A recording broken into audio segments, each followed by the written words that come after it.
Hola, ¿cómo están? Bienvenidos a un nuevo episodio de Mi Mejor Partido. Hoy tenemos una invitada muy especial que nos va a hablar sobre un tema muy particular que está pasando y que lo podemos evidenciar todo el tiempo y actualmente está siendo un foco pues bastante importante en el territorio nacional. Entonces, pues los invito a que vean este episodio. Es un episodio que los va a identificar mucho y los va a enriquecer un montón. Alejandra, bienvenida, ¿cómo Hola, estás? bien, gracias. ¿Cómo vas? ¿Qué tal Bien, todo? bien. Bueno, hoy vamos a hablar de un tema y es esas experiencias o esas expectativas con las que entran los Ujú, estudiantes versus el mercado laboral. exacto. Entonces me gustaría que me empezaras a contar primero qué estudios tienes, qué experiencia laboral tienes y cómo para ti fue de pronto ese choque de los estudios versus el mercado Ujú. laboral. Bueno, yo soy psicóloga, mi pregrado fue en psicología, estoy a la espera del grado también de la especialización en gerencia del talento humano. Bueno, yo entré con unas expectativas muy diferentes porque cuando entré a estudiar la carrera siempre me gustaron las carreras relacionadas al tema humano. Sin embargo, bueno, la historia fue un poco cambiante, nunca supe qué estudiar exactamente, siempre era en temas relacionados al talento humano. Entré a estudiar psicología con la ilusión de poder trabajar, siempre lo he dicho, y era trabajar en cárcel de menores. Todo el tema de por qué un niño de 5 o 7 años inicia una vida delictiva tan joven, siempre me llamó la atención. Sin embargo, pues al recurrir a la carrera profesional y al ver ciertas materias, me di cuenta que el tema infantil no era lo mío, pero siempre me gustó saber qué pasaba con el tema delictivo. La famosa frase de ser malo nace o se hace. Ok, Entonces, siempre ingresé con este pensamiento, hice mi tesis, perdóname, de pregrado, de hecho, fue sobre el abordaje neurocientífico entre el asesino y el homicida serial. Siempre me gustó, digamos que aprendí muchas cosas, sin embargo, pues el trabajo en Colombia, digamos que la demanda es más hacia otros campos, no tanto hacia lo clínico, no tanto hacia lo neuro, no tanto hacia el tema científico, sino hacia otros campos, específicamente hacia el área organizacional. Y pues allí es donde yo me he venido desempeñando en todo el tema organizacional. Tengo 4 años de experiencia teniendo en cuenta pues prácticas. Pero pues digamos que cambió un montón el rumbo de mi vida porque como te mencioné, siempre me gustó un tema completamente diferente al que estoy desempeñando actualmente. ok. ¿Cómo fue para ti ese choque social y cultural cuando sales de la universidad después de unas expectativas en, bueno, voy a querer saber por qué los menores hacen o los llevan o qué genera ese Ujú. choque o ese detonante para que ellos se involucren en ese tipo de situaciones particulares? Y cómo cuando ya sales al mundo laboral y dices, oh, esto no era lo que de verdad yo esperaba o probablemente no generaste ese match con los niños o de pronto dentro de tu experiencia dijiste, no me voy por ese lado, me voy por otro lado. Entonces, ¿cómo fue ese impacto social? Bueno, fue muy fuerte porque, bueno, yo terminé universidad en pandemia. Uh -huh. Entonces, pues obviamente pandemia fue un ciclo duro para todas las familias, para muchas familias. Inicié mis prácticas en el tema organizacional, pero las prácticas, bueno, porque escogí prácticas organizacionales, es importante comentarlo, porque yo decía, yo necesito ganar mi propio dinero y en ese entonces pues las prácticas clínicas y las educativas no las estaban remunerando. Entonces yo empecé con mi tema organizacional desde ese momento.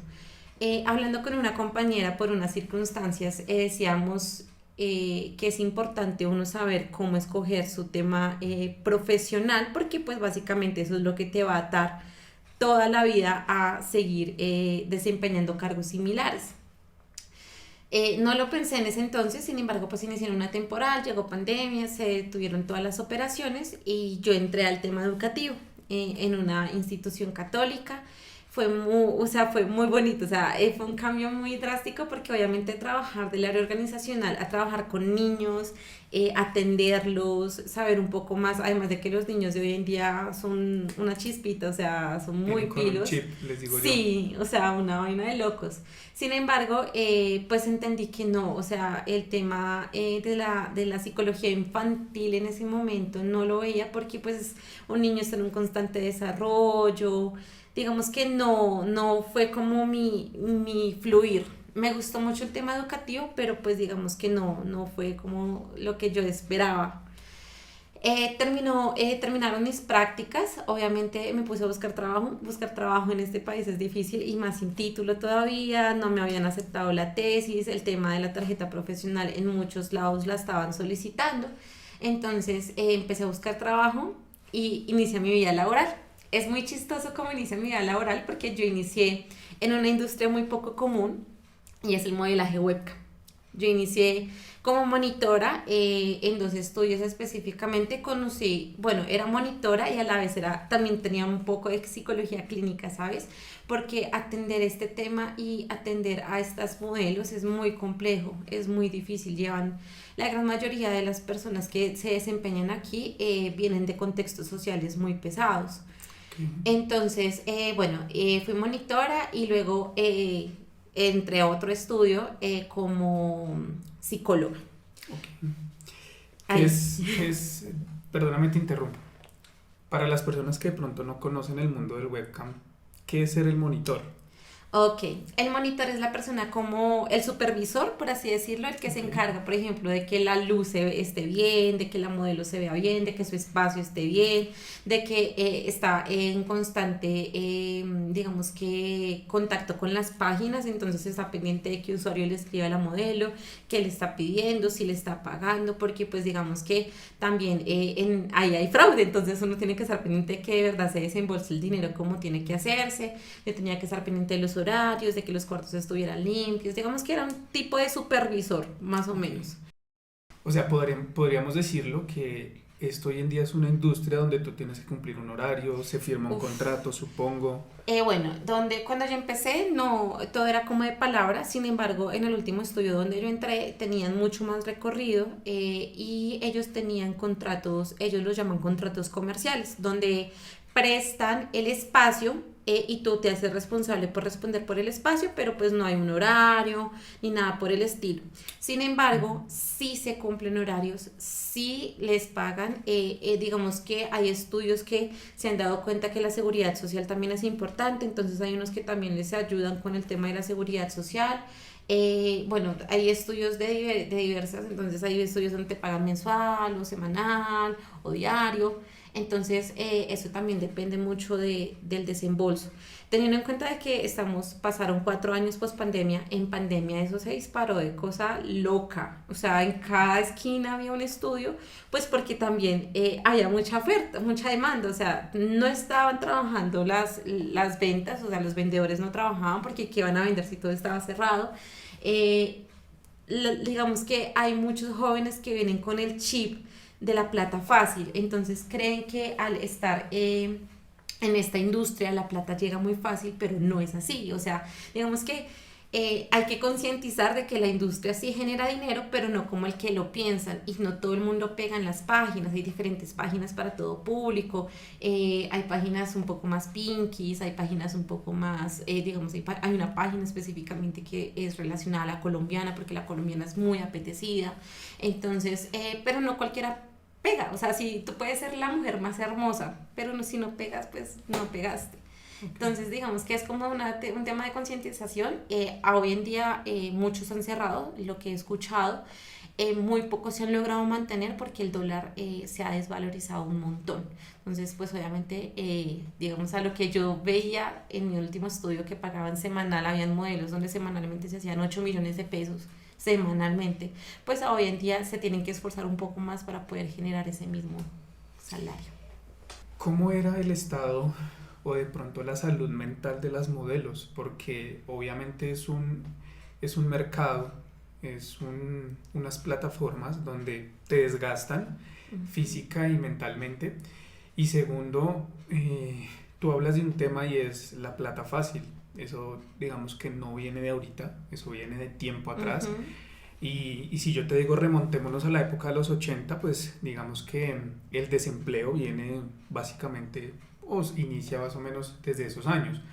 Y a esto sumémosle un tema sociocultural, el tema de pronto de los gobiernos que han estado, que están, que de pronto son criticados y tú entras a investigar y efectivamente, es decir, Ujú. el mercado laboral hoy en día es muy poco para la tanta demanda de personas ¿Qué hay? que hay. Entonces eso genera que las personas, bueno, pues es fácil entrar a estas plataformas, yo me gano el dinero fácil, pero entonces, ¿cómo está la salud mental? Bueno, digamos que yo siempre les decía a mis chicas, les decía, ustedes acá tienen que saber de todo un poquito, de psicología, porque obviamente el que está detrás de la pantalla, si está acá pidiendo este tipo de servicios, es porque algo está mal en sí. Entonces, yo trataba de ayudarlas un poco porque claramente más que el desgaste físico, porque pues aunque lo hay, es más el desgaste emocional que pueden tener. Entonces, el tema de la depresión se ve muchísimo.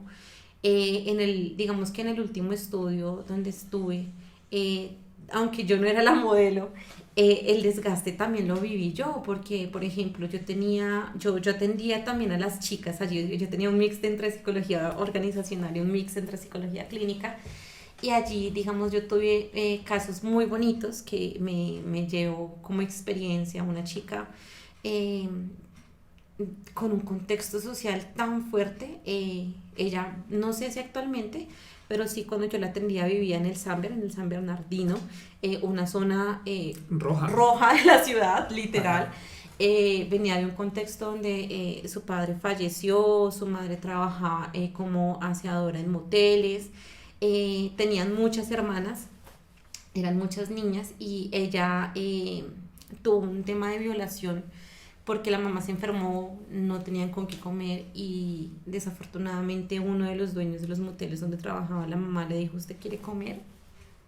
Ya sabe qué tiene que hacer. Entonces ella se culpaba muchísimo y yo trataba de sobrellevar un poco la terapia, empezando de que había recién salido de la universidad, o sea, eran muy pocas las herramientas que tenía, pero pues digamos que siempre la logré salvaguardar. Pero ya lo último, y fue como un choque también emocional para mí, fue cuando ella se intentó suicidar en el mismo estudio. Las modelos tienen que estar muy trabajadas, se les dice. Entonces sus uñas bien acrílicas o bueno, si están largas que estén bien arregladas, porque obviamente el enfoque de la cámara también está en tus manos, el pelo, todo tiene que estar perfecto. Y ella pues el estudio nos daba a nosotras como unos descuentos pues para podernos hacer las pestañas, las uñas y ella pues claramente los utilizaba y ella se ponía las uñas y Ujú. en ese arranque como de su intento de suicidio, ella me comentaba, yo estaba buscando con qué hacerme daño en el cuarto, pues obviamente los cuartos no tienen así, a menos de que sea un cuarto de flagelación, que son los cuartos rojos, pero pues ella no era ese tipo de modelo. Entonces lo que ella hizo fue arrancarse todo el acrílico con uñas. Yo llegué al siguiente día, yo le decía, ¿qué te pasó? Cuéntame qué. O sea, fue tan chocante porque nunca, y siempre lo dije cuando estaba más joven, yo decía, mi miedo más grande es que un paciente se me suicide, o sea, que yo le diga todo va a estar bien y de pronto ese sea el detonante para que la persona diga no, todo no está bien, o sea, fue de locos. Que uno no sabe qué palabras utilizar ahí. Utilizar. O sea, es algo que uno dice, es como cuando alguien fallece y uno llega y todo va a estar bien o mis Exacto, condolencias y probablemente esas palabras a esa persona no le van a servir de de mucho. mucho. Entonces uno dice como, ¿qué hago? ¿Qué le digo? Bueno, ¿y cómo fue? O sea, duro, qué reacción Duro, tan dura. no, feísimo. Yo llegué, obviamente lo que te enseñan a ti en la universidad es cuando hay un intento de suicidio, pues hay un plan de emergencia, ¿no? Entonces llamas al hospital local, La línea de a la línea de emergencia, ok. emergencia. Y ese también fue otro choque por el cual yo dije, yo no puedo seguir en esto, porque cuando yo iba a seguir el protocolo de emergencia, yo informé claramente a los dueños y la respuesta es como, ¿a ti qué te pasa? ¿Tú quieres que todo el mundo se entere que hay ahí? O sea, yo decía, la vida de esta mujer, de esta niña, estuvo en riesgo y lo que importa es, No me pillen, que no me pillen o el sea, lugar. yo decía, esto no puede ser posible. Entonces, bueno, ¿qué me tocó hacer? Llamar a una de las hermanas que fuera y la recogiera y la llevara al hospital. Duró hospitalizada en un psiquiátrico más o menos como un mes. Yo le decía a ella, no, o sea, yo le decía a ella, estar acá es una predisposición porque claramente esto le hacía recordar pues su tema de violación, sus maltratos. Yo le decía, esto no es para ti. O sea, no porque no quisiera que estuviera, sino porque efectivamente, además de que llevaba el turno nocturno, y cuando una persona tiene esos trastornos de ansiedad, depresión, necesita dormir en sus horarios nocturnos para trabajar en sus horarios diurnos. Pero pues obviamente las modelos se clasifican también según su horario. Entonces, si tú llevas un horario nocturno y te va bien, cuando pasas al día no te va a ir tan bien. Entonces la página no te va a ayudar, además de que, bueno, es un tema aparte que espero hablarlo después, pero el uso de las plataformas también es o sea, es un negociazo. O sea, las plataformas y como yo las conozco, y de hecho como me he ido actualizando un poquito, porque aunque no estoy en la industria, sí trato de estar como actualizada de qué pasa. Eso es un negociazo y claramente las plataformas te ayudan mucho según como tú también les remuneres a ellos. Entonces por eso es importante que las modelos cumplan un turno de 48 horas mínimo a la semana, aunque no crean, o sea, ellas trabajan 6 horas, pero casi que siempre les toca domingo a domingo para poder medio ver que les dé de comer. Entonces es un tema completamente difícil. Bueno, este fue un caso muy particular y tengo otro caso de una niña. Ella, yo creo que estaba mal diagnosticada. A ella la habían diagnosticado como trastorno límite de la personalidad, pero ella, fue el caso más hermoso porque la niña era artista. Entonces ella me plasmaba cómo eran sus personalidades, las dibujaba. O sea, un tema que nunca, no creo que muchos psicólogos tengan como como esta fascinación, porque no todo el mundo sabe cómo describir sus personalidades, tal vez. Entonces, ella era una mujer morena, con rasgos indígenas, cabello negro corto. Porque hago el tema de la descripción física, porque sus personalidades no eran como ella.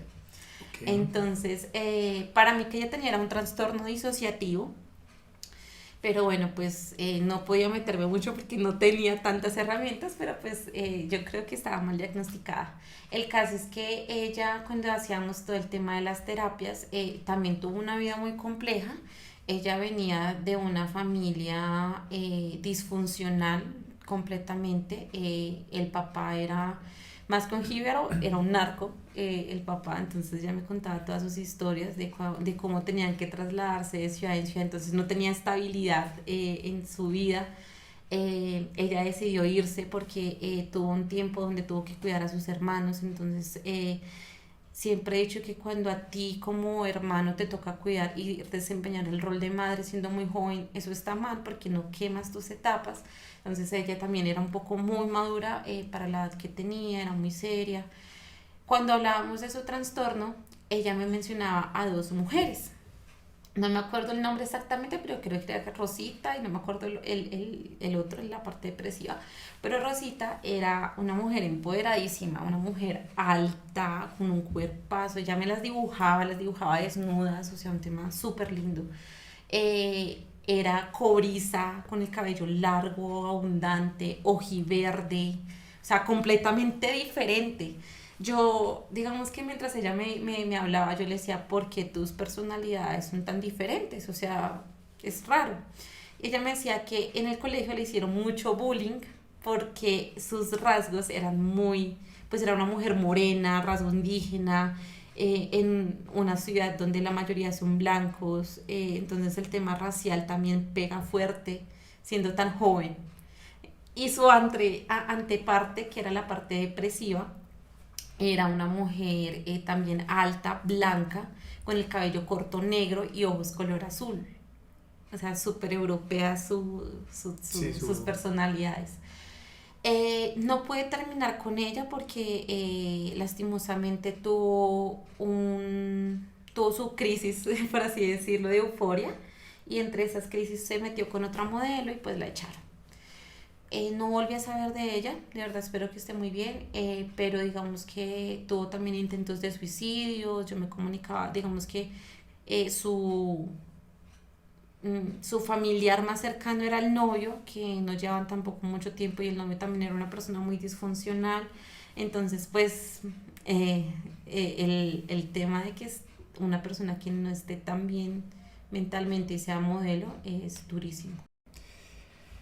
Mira, hay un tema importante y es que esto es un llamado a las familias, a las personas, a que tengan unas buenas redes de apoyo, Ujú. porque cuando no tenemos esas redes de apoyo, pues nos Sí, sentimos como cuando sacan un pescado del mar o de su hábitat y lo ponen acá.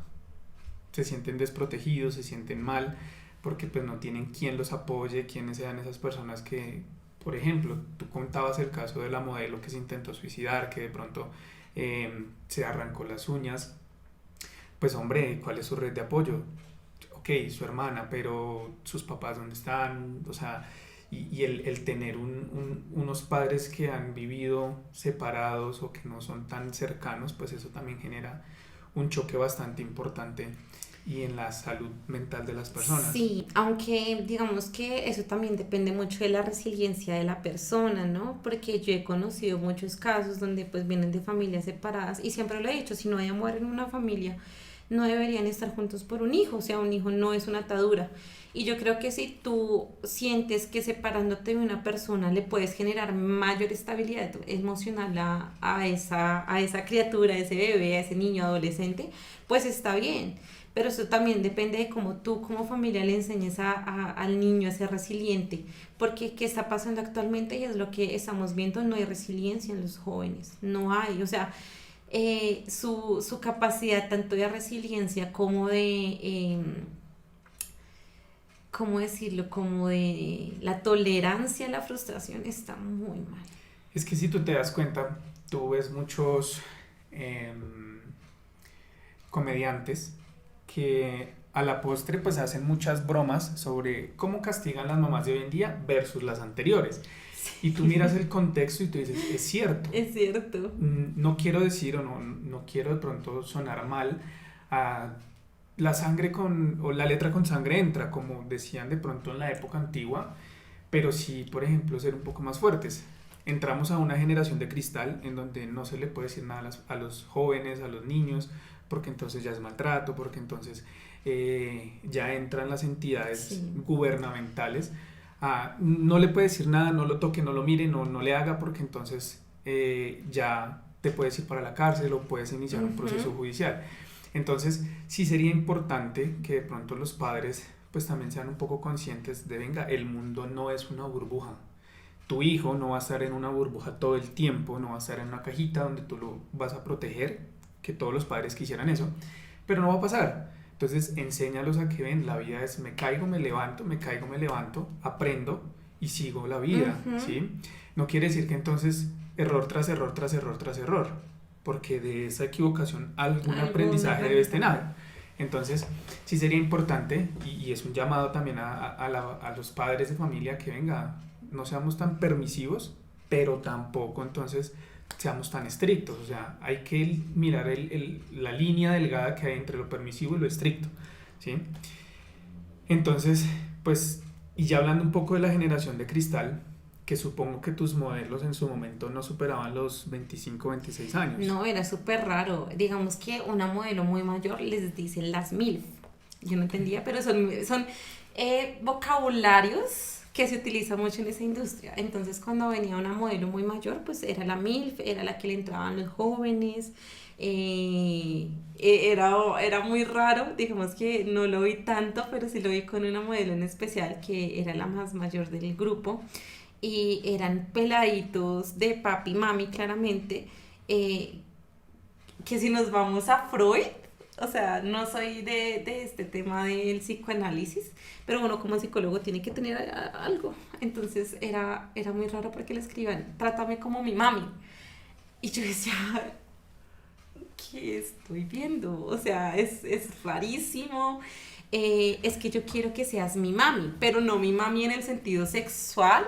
Bueno, sí era sexual, pero no era como el mami de mamacita, sino él quería como que ella, a través de su sexualidad, a la vez fuera su mamá. O sea, Lo un protegiera, tema, tal vez. no sé, pero un tema de locos, de locos. Y yo decía, estamos mal. O sea, literalmente en la industria, en el año, en el 2021 que yo duré en la industria, me di cuenta que como humanidad estamos mal. Eso lo podemos hablar más adelante, pero digamos, ¿qué pasaría si, por ejemplo, nosotros como seres humanos no tuviéramos nada ni nadie que nos controle? ¿Qué pasaría? Porque bien o mal el ser humano actúa y trabaja de acuerdo a me están vigilando en mi trabajo, en mi casa, mis padres, mis hermanos, mis hijos, lo que sea, pero siempre estamos observados por alguien. ¿Qué pasaría, como por ejemplo esas películas de La Purga? ¿Qué pasaría si el ser humano no tuviera control o no tuviera quien los controlara? Yo creo que esto se saldría de control de una No, manera... literalmente la industria ahorita está siendo más controlada, digamos que en el país hubo un tiempo donde se habló, donde es importante empezarle a cobrar a los estudios, así como les cobran a las empresas una serie de impuestos, pues que los estudios también se vuelvan empresa, o sea, que estén dentro de las empresas para que también paguen impuestos. Porque ¿qué pasó en pandemia? Muchos estudios les decían a las modelos, vente, trabaja para mí y yo te doy el cuarto solo para ti. O sea, muchas modelos estuvieron viviendo en los mismos estudios, pero entonces no, nadie les aseguraba muchas cosas. Entonces está el nuevo, bueno, ese es el nuevo tipo, nueva prostitución.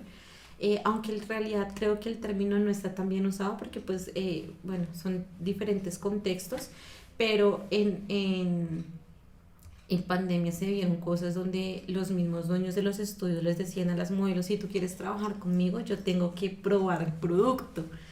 O sea, yo escuchaba unas historias que de verdad yo decía, ¿qué pasa? ¿Qué es esto? O sea, unas historias que de las mismas modelos que decían, no, yo vengo, esto es muy gracioso porque en el tema laboral las modelos rotan mucho. Como en otros sectores laborales, las modelos rotan mucho de estudios por diferentes razones, porque a veces los estudios no les pagaban lo justo, entonces los estudios les decían, nosotros ganamos el 60% y tú ganas el 40%, y dependiendo cómo te vayas, si haces 10.000, 20.000 tokens, pues podemos negociarlo a hacer 50-50. Okay. Entonces, claramente, quien se suda el dinero es la modelo y era la que menos dinero tenía.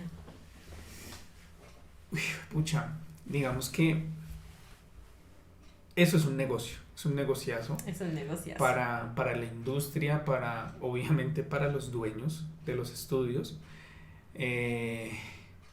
Y qué triste, ¿no? Qué triste saber que tú te encuentras con talentos, con personas que de pronto son muy habilidosas en deportes, artísticas, exacto, lo que sea, y tienen, o sea, que involucrarse en este medio porque no tienen unas oportunidades de trabajo.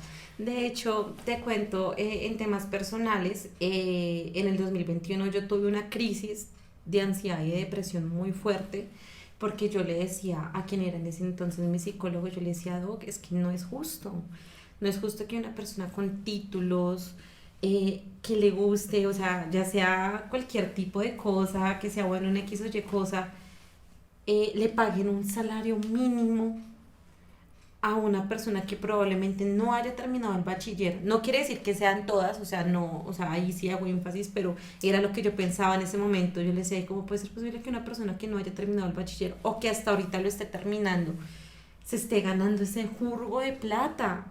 O sea, no me parece justo. Y se lo decía así, tal cual, entre lágrimas, porque imagínate, yo tenía en ese entonces 22 años, más o menos, y ver cómo, y ni siquiera me pagaban prestaciones, o sea, yo empecé con 1 millón de pesos y a mí me tocaba sacar de ese millón para mi seguridad social. Entonces, bueno, yo entré en un dilema moral durísimo. Difícil.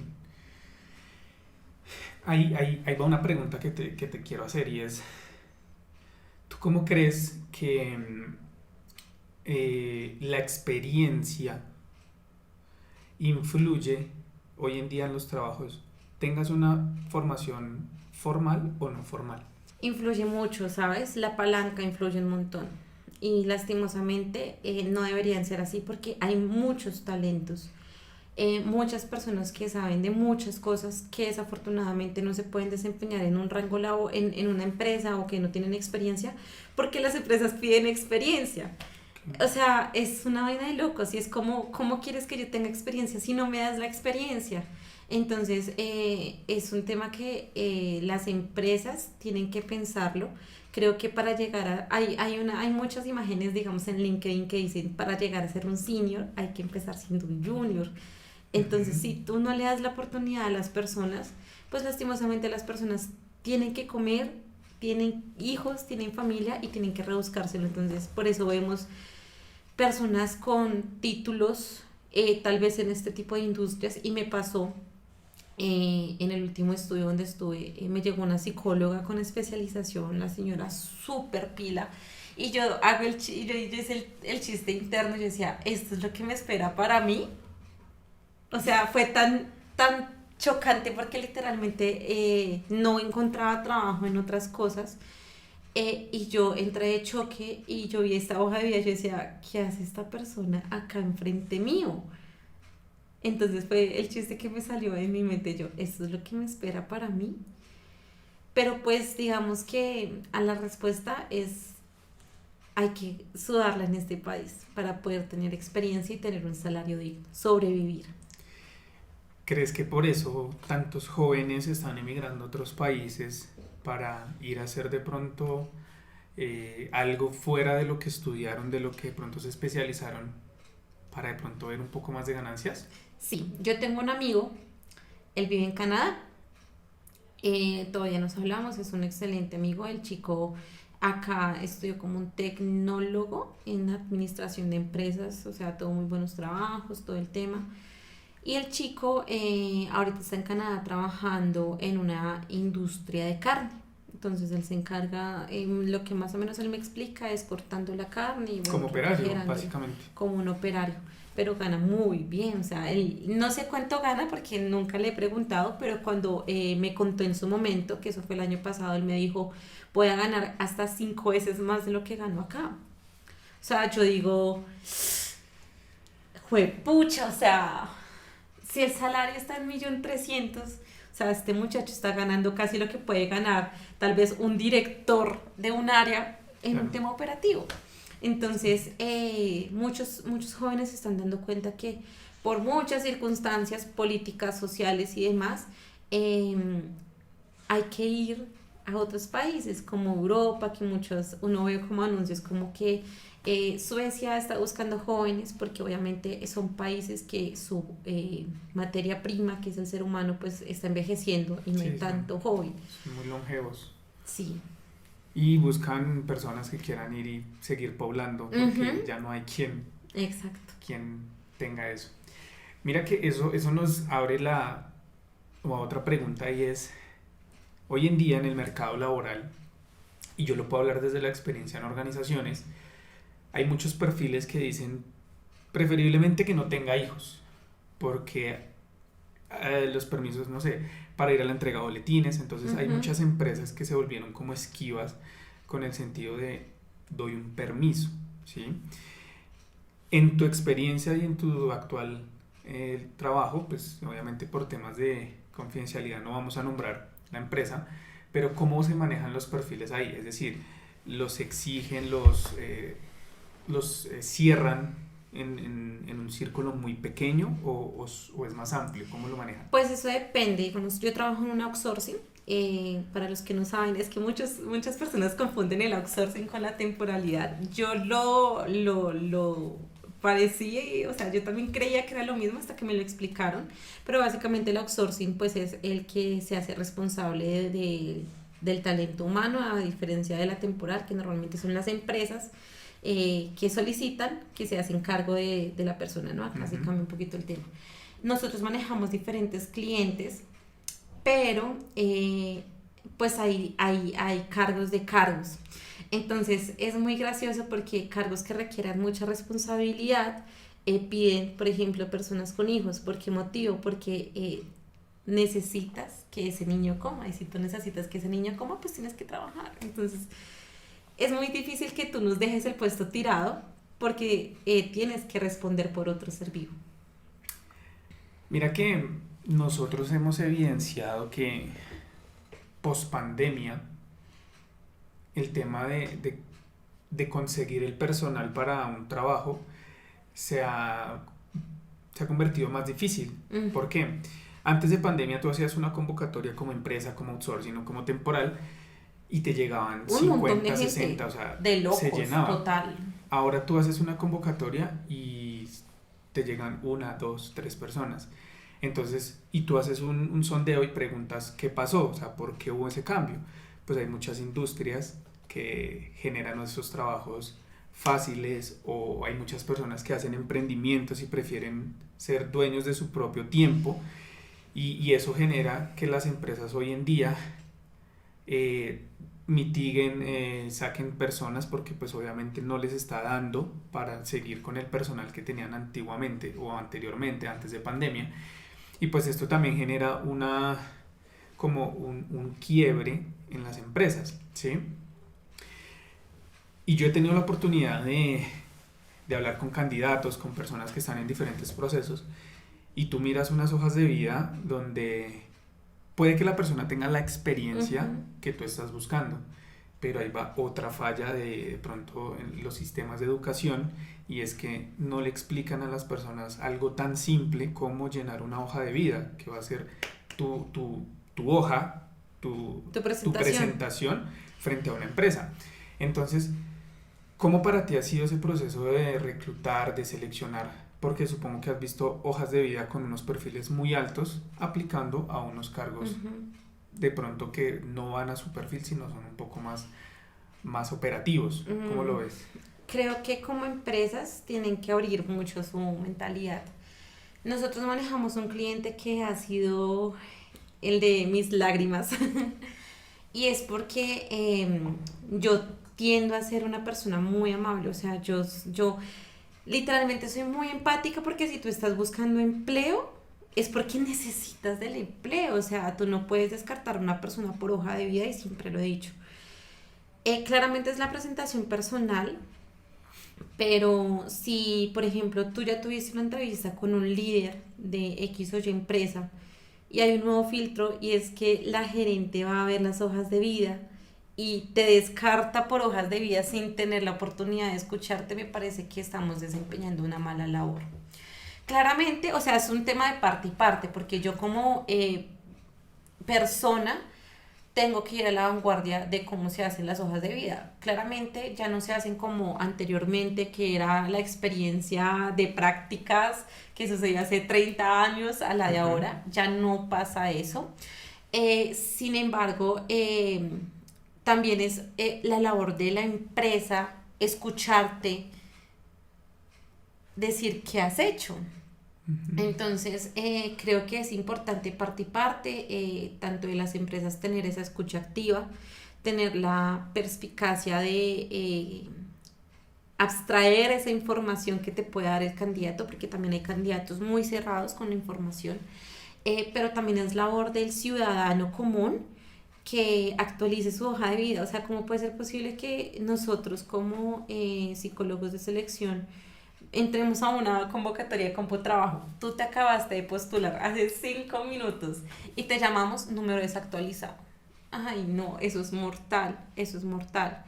Entonces creo que sí, debe ser un tema de parte y parte. Sí, y ahí también hago un llamado a las personas que nos están viendo, que nos están escuchando, y es, hombre, actualicen sus datos en las diferentes plataformas, porque eso nos va a facilitar a los que de pronto estamos en un mundo organizacional a hacer un contacto más fácil y más factible. Ahora, por ejemplo, algo que también me he dado cuenta y es cómo te hacen perder el tiempo. ¿En qué sentido? Tú citas a las personas. Por ejemplo, tú me dices, yo tengo un cliente al cual me imagino que yo hago el proceso de reclutamiento, selección y se lo envío a la empresa para que la empresa pueda disponer de ese candidato en el momento que ellos lo decidan. Pero ¿qué pasa? Tú le haces un seguimiento a la persona. Hola, ¿cómo estás? Listo, mira, te vas a presentar a tu entrevista, no sé qué. Sí, yo voy. Ya voy para allá. Y no llegan.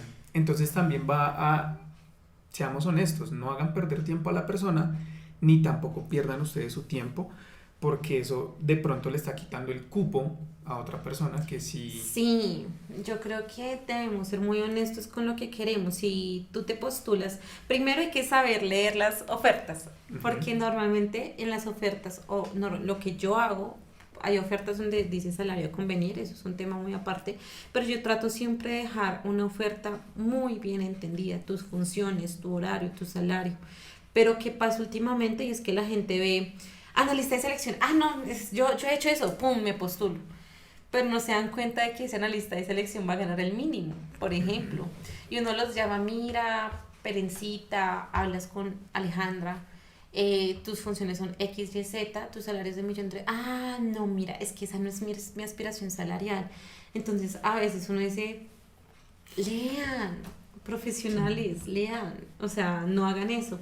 O cuando ya firman, porque también pasa que pasan exámenes, pasan otros filtros, porque hay empresas que hacen poligrafía, estudio de seguridad, X, Y, Z, firman el contrato un día antes, no, mira, es que pensándolo bien, no es lo que estoy buscando, uno dice, o sea, ustedes no saben de verdad el trabajo detrás que hay, o sea, digamos que no me lo estás preguntando, yo sé que tú lo has vivido, pero el desgaste mental que tenemos nosotros como analistas de selección es muy fuerte y es muy desvalorizado, porque si tú te vas a ver ahorita como trabajo, el empleo, el rango salarial está mal. Y yo por ahí escuché un TikTok, yo soy fanática de TikTok, hago TikToks, y yo vi este video y decía, ¿por qué creen que las empresas están obligadas a tener un área de talento humano? Pues para que no los demanden. Y es cierto. O sea, tenernos ahí para muchas empresas es más una obligación que de verdad lo que le invierten. ¿Sabes? Mira, por ejemplo, desde mi punto de vista y desde mi experiencia, soy una persona que yo digo, un proceso disciplinario lo debe hacer una persona que está debidamente capacitada. ¿Por qué? Porque hoy en día se malinterpretan los procesos disciplinarios, las faltas, y muchas personas no comprenden el código sustantivo laboral, en donde te dice, mira, esto puede ser una falta que lleva a estas consecuencias. Entonces, en el mercado laboral, y lo he visto en muchas empresas, ¿tú sabes hacer descargos? Sí, listo, ya eres la persona que hace los procesos disciplinarios. Entonces, siento que también está mal estructurado, porque primero, para mí debería hacerlo un abogado o una persona de talento humano que tenga claro lo que es el talento humano y se ponga en los zapatos de la empresa y el colaborador, porque pues hay muchas veces que nos ponemos del lado de las empresas y no entendemos la posición del colaborador. Entonces ahí volvemos al punto de nos centralizamos tanto y nos volvemos máquinas de otras personas y descuidamos esa parte humana que debemos tener. Creo que las empresas también tienen que salvaguardar un poco la salud mental de sus colaboradores. Entonces, por ejemplo, en una de las empresas donde laboré, una compañera, yo no sé, digamos que el lema de hacer caso es un lema muy fuerte, o sea, literalmente es el lema de la empresa, hay que hacer caso. ¿En qué me estoy metiendo? No porque yo sea la persona desobediente, porque uno sabe que uno tiene responsabilidades y deberes. Pero cuando te dicen en tu inducción, el lema de la empresa, ¿cuál es, compañeros? Hacer caso, o sea, súper mecánico, súper todo. Una compañera estaba siguiendo este lema de hacer caso, una de las coordinadoras le pasó una hoja de vida, mira, ella viene de otra empresa cliente, por favor, contrátala. ella dijo, bueno, le voy a enviar pruebas, voy a hacer pruebas. La chica hizo pruebas, le dijo a la dueña de la empresa, le dijo, mira, ya están hechas las pruebas, te las envío. La respuesta fue, no, contrátela. Pues ella siguió el instructivo, le dijeron contrate, ella contrató. Cuando un día antes o el día que entraba, no sé muy bien cómo fue la historia, le dijeron, venga, y la llevaron al espacio de la dueña. ¿Cómo puede ser posible que usted me haya contratado a esta persona? Y ella, pero es que esa fue la instrucción que me dieron. Pues no, usted no hizo la verificación que tenía que hacer. Esta persona viene con llamados de atención. Y llamados de atención muy graves. Me cancela el contrato. Ella quedó como, uff, o sea... Pero te lo pregunté, o sea, vine a Sí, decirte... y más porque es de una empresa cliente, pues cómo me van a traspasar. O sea, como que hubo una mala transición, sí, todo el tema. Entonces, ella hizo todo el proceso y la suspendieron 3 días. Y no vamos a hablar si es justo o es injusto porque, pues, no quiero entrar en esas... Controversias. Sí, controversia de valor. Pero sí me parece que no hubo un buen acompañamiento. Entonces, claramente ella se fue a su suspensión de 3 días, obviamente económicamente eso genera un golpe. Claro. Y ella decía, yo solamente hice lo que me dijeron que hiciera, pero como no había evidencias y todo fue verbal, pues se lavaron las manos. Mira que a mí pues, menos mal no me ha pasado una situación tan fuerte, pero a uno la experiencia lo va educando, ¿sí? ¿Y a qué conclusión he llegado? Yo todo lo dejo por escrito. Sí. ¿Por qué? Para evitarme ese tipo de situaciones. Tú y yo dialogamos algo, ok, por correo. Por correo. Todo lo dejo plasmado porque eso para mí es un salvavidas. Cosa que si me llega a pasar algo, mira. Y eso está mal, o sea, yo no estoy de acuerdo y yo se lo decía a mi jefe. Yo le decía, no está bien que tú señales de quién es la culpa porque a la final somos una empresa. Es que tú hiciste, porque eso me pasó y lloré un montón en donde laboro porque no me dejaban explicar un proceso de selección y porque la gente no estaba quedando contratada teniendo en cuenta de que teníamos 23 vacantes abiertas.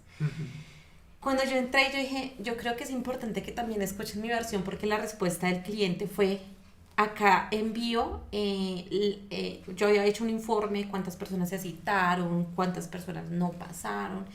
Mediante ese informe respondieron y la respuesta fue como, todo es culpa de selección, como me van a mandar un asesor de Royal Prestige, por ejemplo. Entonces yo dije, es importante que me escuchen y la respuesta fue como, no, tú tienes que demostrarme todo en el informe y si tú si tú fuiste la que hizo las cosas mal, tú debes responder. O sea, es un peso que no te imaginas. O sea, yo le decía a mi jefe, le decía, no puede ser posible esto. Igual, yo hice el informe, no se hizo el trabajo mal. Digamos que el salvaguardar de que se hizo las cosas bien, pero está mal que como empresa y como entre áreas se digan, es que nómina no hizo, o el coordinador no hizo, o es que el de selección no hizo, cuando todo se puede... O sea, todo se puede hacer bien diciéndole, venga, parce, venga, algo pasó, venga, miramos, antes de que se escale. Claro. Exacto. Y si nosotros, vuelvo al tema de la historia, antes no habían contratos, antes no habían tanta formalidad en una información. ¿Por qué? Porque el valor de la palabra era sumamente importante, o sea, era algo que valía. Y hoy en día, ¿cuántas personas hacen trato de palabra y han tenido una mala experiencia? Entonces, hombre, ¿por qué no seguimos como con este tema de, si yo digo algo, pues hombre, es mi palabra y creo que mi palabra vale más que pronto una firma, que algo que estemos redactando? Pero bueno, eso ya es un tema legal de valores que pues no vamos a abordar, no nos vamos a extender, pero sí quisiera ver tu punto de vista respecto a ¿qué consejo le darías a las personas que hoy en día tienen esa perspectiva de una carrera de hacer un pregrado en su preferencia, lo que les guste, pero qué consejo le darías versus esto que estamos hablando del mercado laboral? Ay, hagan lo que su corazón les diga que hacer. O sea, yo soy muy espiritual, muy... haz lo que tú crees correcto. Si tú es correcto hacer una carrera tecnológica, hazlo, está bien. Si tú ves hacer cursos, hazlo, está bien. Si tú quieres emprender, hazlo, está bien. Pero no tomes las cosas tan a la deriva. Hay que saber por qué hacerlo, ¿no? Ujú. Entonces, no te independices sin saber que eso requiere una responsabilidad. Entonces siempre he dicho, hay que actualizarse, sí, lo hay que hacer porque estamos en una era crucial, el tema de la inteligencia artificial está entrando de golpe, entonces hay que actualizarse, hay que aprender a utilizar las herramientas que tenemos, no tengamos miedo por el que dirán, porque digamos que ese también es una de las cosas que uno ve, ¿no? Pero qué miedo si estudio artes, porque estoy en un país donde el arte no está bien pago. Cuando yo entré a estudiar psicología, mi mamá me dijo, ¿estás segura, Alejandra? Porque yo pregunté y esas carreras no ganan tan bien. Ujú. Entonces, haz lo que tú creas correcto. Que si no funciona, bueno, no funcionó, es una experiencia más de vida. Pero levántate, la resiliencia, límpiate, peínate, ponte lindo, linda y salí a decir, no me funcionó, pero yo sé que lo que voy a hacer y mediante lo que aprendí puede funcionar. Y yo quiero aportar algo y es, a veces no estudiemos por plata, porque creo que es Sí. el gran error que cometemos. Estudien porque les nace, porque les gusta y porque sienten esa vocación de hacerlo. Ujú. Hemos visto tantos profesionales desperdiciados porque es que yo estudié porque mis papás me lo dijeron o porque era la única opción que había o O por seguir porque un legado. por seguir un legado que se ve mucho en muchas familias en donde los mismos padres no los apoyan en otras carreras, sino, no, usted tiene que estudiar la misma carrera que estudió su papá, su abuelo, Ajá. y es algo que es perjudicial para la persona porque al fin y al cabo quien va a hacer su vida es esa persona y no Ujú. las personas que les están interponiendo las cosas. Entonces sí quiero como agregar es estudien porque les gusta más no por plata, porque lo Exacto. estamos viendo reflejado. El dinero hoy en día es voluble, va, viene, sube, baja, pero al fin y al cabo lo que queda es lo que estudias, lo que Ujú. diviertes, lo que aprendes y lo que te gozas en lo que haces. Total. Yo soy partidario de una carrera universitaria o lo que tú hagas es como tu pareja. Todos los días te tienes que enamorar de esa persona, en este caso de eso que estás haciendo. Todos los días tienes que tratarla bonito o bonita. eh, Enamórate todo el tiempo de lo que haces. Bueno, les cuento que presentamos una falla técnica con la cámara que me estaba filmando. Entonces, pues vamos a poder acceder solo a la cámara de nuestra invitada Alejandra. Entonces los invito para que no se pierdan el final de este video. Muchas gracias. Sí, digamos que a pesar de que he venido de una historia laboral que ni te cuento, yo amo mi trabajo, yo amo mi profesión, yo amo llamar al candidato, yo trato de sacarle risas, porque tú no sabes en realidad lo que está pasando a esa persona, entonces que te llamen de una buena manera, que durante la entrevista sean capaces de mirarte los ojos, porque digamos también cuando yo entré a mi vida laboral entré de choque porque yo veía que las analistas tenían acá un montón de papeles, de hojas de vida y estresadas y acá con el computador y la persona que está entrevistando acá y la vieja acá, o sea, yo decía, míralos, la persona merece respeto, o sea, todos merecemos respeto, sea cual sea la profesión. Y otra cosa que les quiero decir es, sepan muy bien sobre la legislación laboral. O sea, aunque sea muy denso, porque en realidad la legislación laboral en Colombia es muy amplia, es importante saberla. Si tú no Ujú. la sabes, pues estás condenado a repetir un error que probablemente no lo sabías.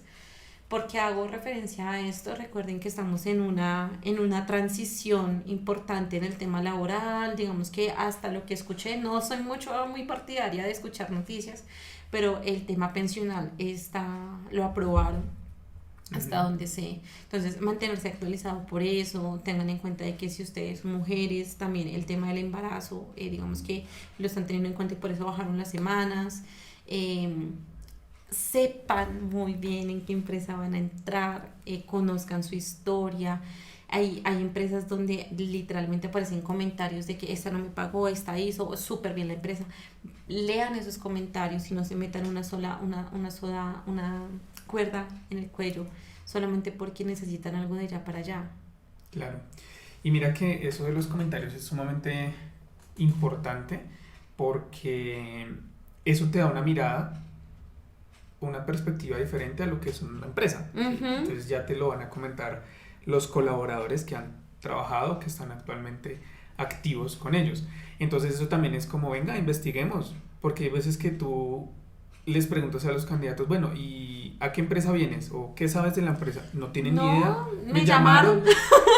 Exacto, me llamaron a que viniera y ya. Sí. Entonces, hombre, no, venga, investiguemos. Busquemos por lo menos qué empresa me está llamando, a ver si por lo menos está legalmente constituida, ¿sí?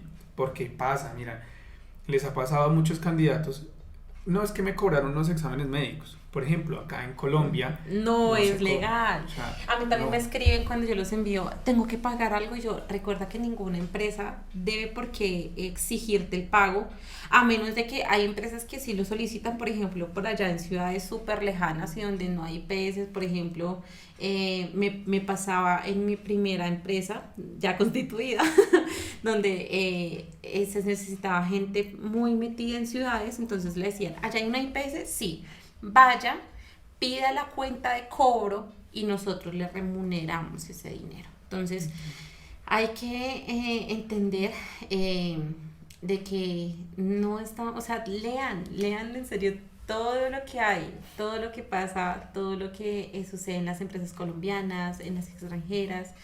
Sé que el tema del dólar también puede sonar un poco cliché, pero aprendan un poquito de cómo se está moviendo el dólar, porque a la par eso nos afecta positivamente o negativamente.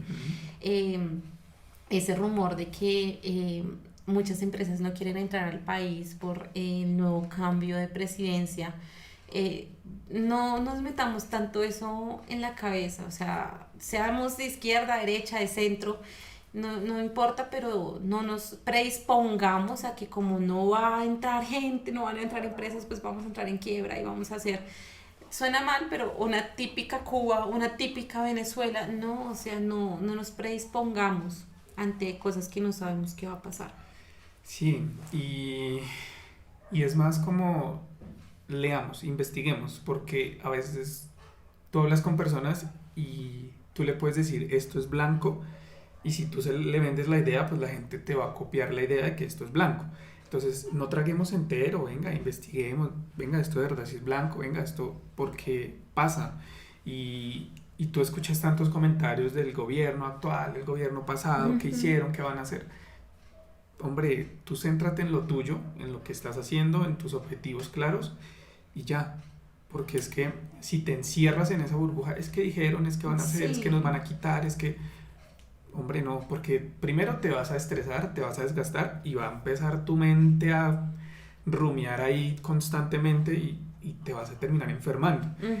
Hace poco estaba leyendo un libro y decía mucho sobre cuando las personas se tragan las cosas y como que no, es que él nunca dice nada, yo le puedo hacer y nunca digo nada, se empiezan a enfermar internamente y hoy en día vemos tantas enfermedades que a personas jóvenes de 20 años con enfermedad del colon, por ejemplo, colon irritable, o sufren de gastritis, o sufren de migrañas, y todo eso es porque tragan entero, como que tragan entero, se creen todo, entonces empiezan como a guardar esas emociones, y las emociones, ok, yo no te la expreso, pero cuando sale con todo. Sí, yo digamos que lo que me llevó de digamos que mi historia laboral tan pequeña, porque pues son 4 años, es que tú tienes que hablar. Si algo te molesta, háblalo. No con odio ni con discordia, sino también entendiendo la posición del otro, pero háblalo. Porque, por ejemplo, y me pasó en mi actual trabajo, donde estábamos en una reunión con todas las analistas y quien es mi jefe, yo hice un comentario que probablemente, o sea, digamos que todo se desliga de muchas cosas, probablemente no era el momento de yo haber dicho ese comentario, probablemente no fueron las palabras adecuadas, tal vez el mensaje no se entendió como se quería entender y ella me gritó delante de mis compañeras, pero horrible. Yo normal, o sea, literalmente un consejo para las nuevas generaciones es no se tomen las cosas tan personales, o sea, y menos lo que pasa en el trabajo, o sea, no se llenen el corazón con esas cosas porque a la final pues va a pasar, va a ser fugaz. Pero yo sí le dije a mi jefe, ya cuando vi el momento, le dije, yo soy muy jocosa y a mí me gusta tener un ambiente laboral muy chévere porque qué mamera, o sea, estás allá casi todo el día de tu vida Se para vuelven estar, tu para estar en un familia. ambiente denso donde no se puede hablar, no, o sea, a mí no me gusta eso. Entonces yo sí le dije a mi jefe, le dije, jefecita, de verdad me sentí muy mal con lo que me dijiste. Entonces tal vez ella tampoco se dio cuenta de que sus palabras fueron hirientes y ella reaccionó y me dijo, de verdad, discúlpame si te llegaste a sentir mal, pero ese no era el mensaje. Entonces es importante comunicarlo porque si ustedes ven que las tareas que les asignan tal vez son muchas, no se carguen. O sea, ustedes pueden con todo, pero no con todo al mismo tiempo. Todos podemos con todo, pero no todo, con todo al mismo tiempo. Mira que yo les digo al equipo de trabajo es, levanta la mano, porque si tú no levantas la mano a decirme, oye, no puedo con todo, pues yo asumo que Que tú todo puedes está con bien. todo, Y exacto. cuando yo te voy a pedir algo y no tienes, es que yo no lo podía hacer porque tengo mucho, porque me ocupé, por lo que sea, pues hombre, levanta la mano.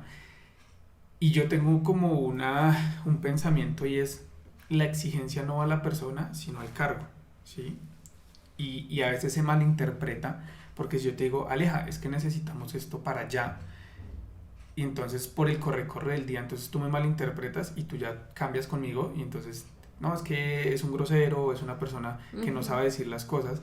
Por ejemplo, te pasó, tu jefe te pide disculpas, ok, no me di el tono de voz o tenía muchas cosas, pero si fuese en otra persona, entonces ya la cogen en la mala, entonces es una mala persona, es una persona que quiere hacer lo que se le da la gana, o es una persona que es irrespetuosa. Entonces no se tomen las cosas a pecho. La exigencia es hacia el cargo, más no hacia la persona. Ujú. Y cada vez que tú vas creciendo, vas adquiriendo experiencia, pues cada vez vas teniendo más responsabilidades. Entonces vas a llegar a un punto donde tu nivel de responsabilidad es tan amplio que, hombre, tengo que empezar a mirar qué es prioridad y qué es urgente. Ujú. ¿Mm? Sí, las tareas elefantes. Acá, ok, exacto. Entonces, ¿cómo lo manejamos? Pues bueno, eso ya hacemos un cronograma, hacemos un checklist, lo que sea, pero no nos tomemos las cosas a personal. Aleja, para ir terminando, para cerrar, ¿cuál ha sido tu mejor partido? Bueno, en el último año tuve una transición muy importante. Tengo 25 años, no tengo hijos, estábamos hablando de ese tema. Tampoco, digamos que es mi aspiración cercana tenerlos, pero yo tomé la decisión de independizarme. Yo dije, a mis 24 años, dije, ya es momento de yo independizarme. No porque no lo tuviera todo, de hecho, vengo de una familia matriarcal donde tanto mamá y papá me dieron una educación privada, tuve lo necesario, Ujú. pero yo dije ya, mi mamá ya es una persona que tiene 3 hijos, sus 3 hijos son adultos, yo no tengo por qué seguirle dando peso económico a mi mamá, entonces yo dije, me voy a ir. Y en el último año me independicé. El trabajo que tengo actualmente lo amo, con sus amores y desamores.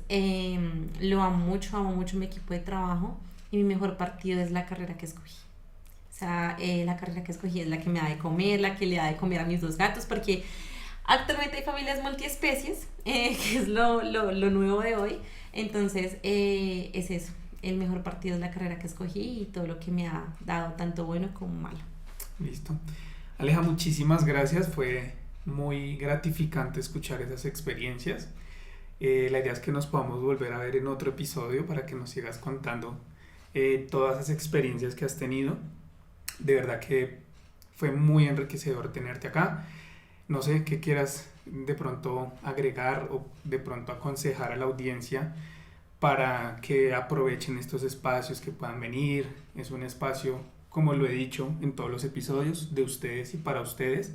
Y qué chévere tener una perspectiva de una colega que conoce y ha vivido el tema. Entonces, ¿qué consejo le darías a las personas? No coman entero, hablen siempre, comuniquen sus ideas, tal vez en una empresa tan, digamos, ancestral, puede que una idea nueva haga un boom y tú seas el que genere ese boom. Entonces, en Otra Entero siempre generen ideas innovadoras, lean, contextualícense un poco y amen cada cosa que hacen. Listo. Gracias, Aleja. Dale.